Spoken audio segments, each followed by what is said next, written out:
Hi, it's Celie here in my little pink office. Today we're going to talk about why you need a strategic planning process and why mine is ongoing. Strategic planning isn't just for those guys in the corner office wearing their three-piece suits. Business owners that blog need to create a strategic planning process that will bring them the success their goals were built on.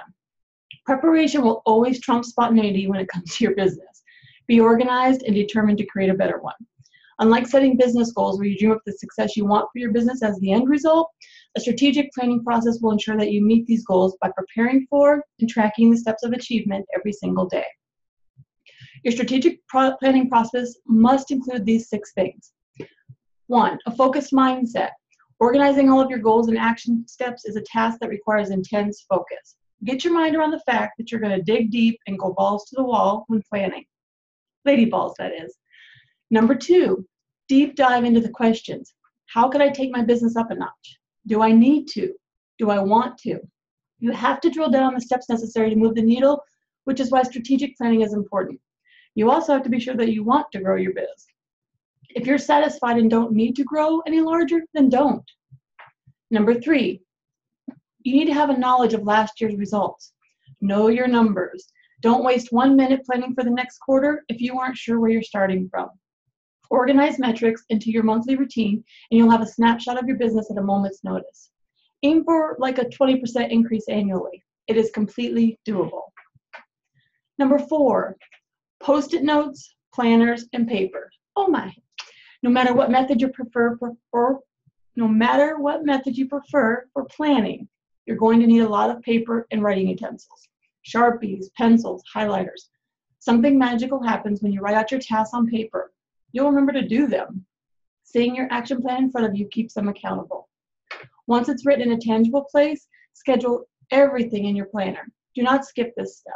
It's easy to skip it, but don't. Believe me, you want to find time to interact in your Facebook group every day, and you won't if you don't schedule it. FYI, I don't always take my own advice here on this one because I do randomly pop in and out of my own group, and I just like, I love that flexibility. Sometimes you have to do as I say and not as I do. Number 5, you need patience for your own sake and your family's. Tell your hubby that he's in control for the next few days. Hold up in your little pink office with the door closed. Expect that your strategic planning process will be, a process. Planning and preparing to build your business takes time. I find it's kind of fun to sneak off for the weekend to a local hotel where I have like 48 uninterrupted hours. Can you say bliss? Number 6, tons of coffee. Okay, this one's just kind of to lighten the mood a little, but attention all coffee drinkers. Make sure that you brew your first cup before you sit down to plan. Coffee makes me feel warm and fuzzy and happy and all those good feelings. Exactly the mindset I want to be in when I'm driving the reins of my business. It's also a great comforter when you're still knee-deep in Post-it notes come midnight. You will be.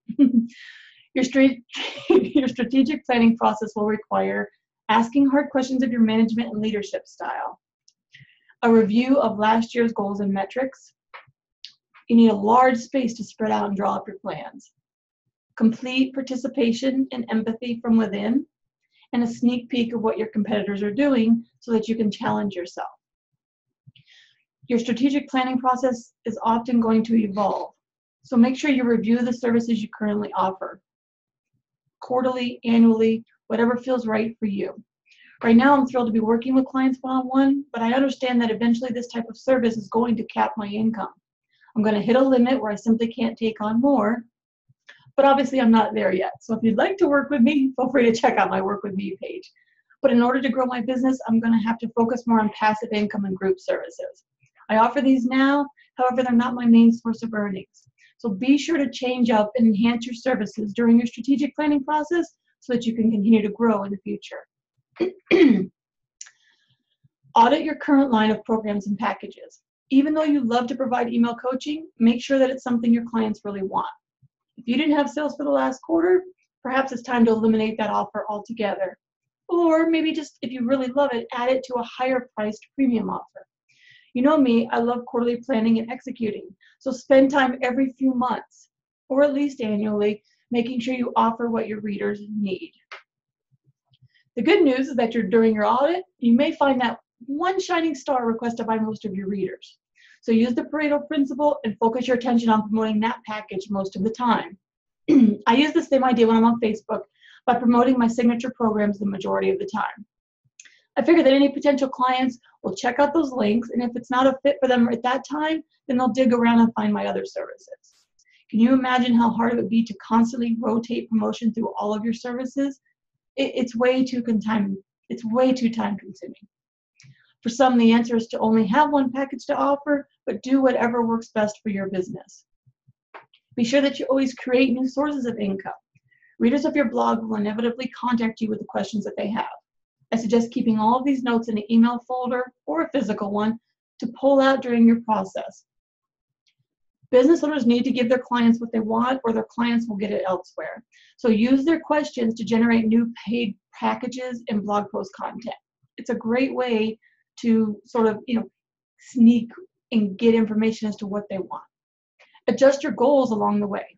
During one of your strategic planning process days, you may have the realization that you met one of your goals. This is a great time to up the ante for that metric. If you're not looking at your plan throughout the year, you'll get to your deadline and realize that you could have blown it out of the water instead of just reaching it. Goals set in January or December need to be adjusted if you've met them already in April. Got it? Owning a business that blogs requires steadfast determination to grow beyond your initial numbers. We're not in this as a hobby. Creating a strategic planning process that guides you through the next 4 quarters is important. We cannot accomplish our goals if we do not have an action plan in place that states every necessary step. Spend time working on yours. So tell me in the comments, do you have a plan in place to build your own blog? How long does your strategic planning process take you to complete? Have a good day.